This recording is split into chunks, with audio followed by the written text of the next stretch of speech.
एक पटकको कुरा हो, एउटा सानी केटी थिई। नाम थियो सानी। फोटोग्राफी उनको ज्यान थियो। जहाँ जान्थी क्यामेरा उनको साथ हुन्थ्यो। एक दिन ऊ जङ्गल घुम्न गई। हरियाली पन्छीको चिरबिर अनि मधुर शान्ति। सानीले मक्क पर्दै फोटो खिचिरहेकी थिइन्। सानी उत्साहित आवाजमा भन्दै थिइन् कि हे भगवान, कस्तो सुन्दर रुख! यो त फोटोमा टिप्नै पर्छ। फोटो खिच्दै गर्दा उसको नजर एउटा पुरानो टोपीमा पर्यो। धुलोले ढाकिएको पुरानो तर चम्किलो टोपी। सानीले कौतूहलताले टोपी उठाई अनि टाउकोमा लगाई। त्यसै बेला उज्यालो चम्कियो अनि टोपीभित्रबाट निस्कियो रङ्गी-चङ्गी एकदम सुन्दर चरा। चराले भन्यो, आहा, अन्तत म बाहिर निस्के। थ्याङ्क यू नानी। सानी छक्क परेकी जस्तो गरेर भन्न थाली कि तिमी बोल्न सक्छौ? तिमी त चरा होइन, जादु हो। चराले भन्यो, ठ्याक्कै बुझ्यौ। म हो किकुली, संसारकै अन्तिम जादु गर्ने चरा। र यो टोपी, यो कुनै साधारण टोपी होइन, यो जादुको खजाना पत्ता लगाउने नक्सा हो।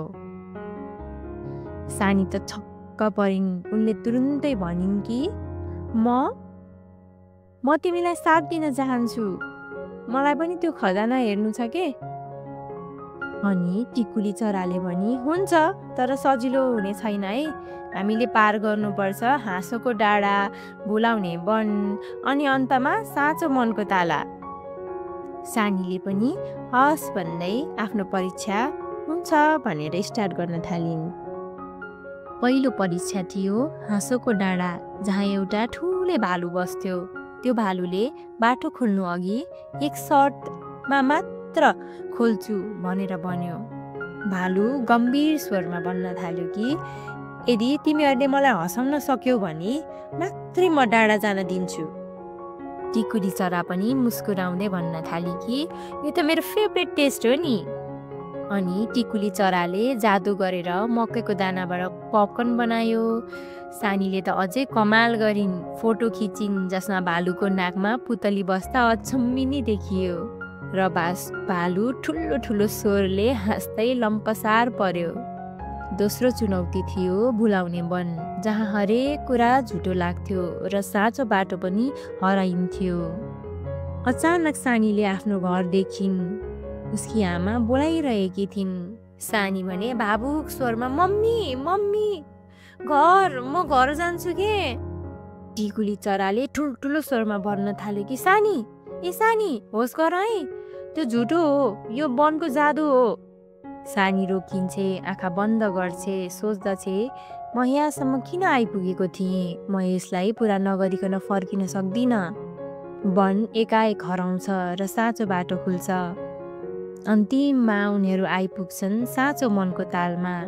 ताल शान्त थियो, गहिरो थियो, ऐना जस्तै चम्किलो थियो। टिकुले चराले भन्छे, अब तिमीले आफ्नो साँचो मन देखाउनु पर्छ। लोभ, डर वा घमण्ड भए तालले तिमीलाई अस्वीकार गर्छ। सानीले आँखा चिम्म गरिन्। उनले आफ्नो डर, माया, आशा सबै सम्झी र सोचिन्, खजाना हेर्ने मात्र होइन, यो त म बाँड्छु पनि। त्यसै बेला ताल उज्यालो भयो। बीचमा सुन्दर दीप देखा पर्यो, जहाँ थियो जादु, कथा, सङ्गीत, हास्य र कल्पनाले भरिएको खजाना। सानी घर फर्की, तर अब ऊ सामान्य केटी थिइन्।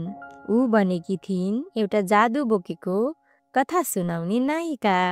र त्यो पुरानो टोपी अझै पनि उसको कोठामा थियो, पर्खिरहेको अर्को साहसी मन भएको बच्चाको लागि।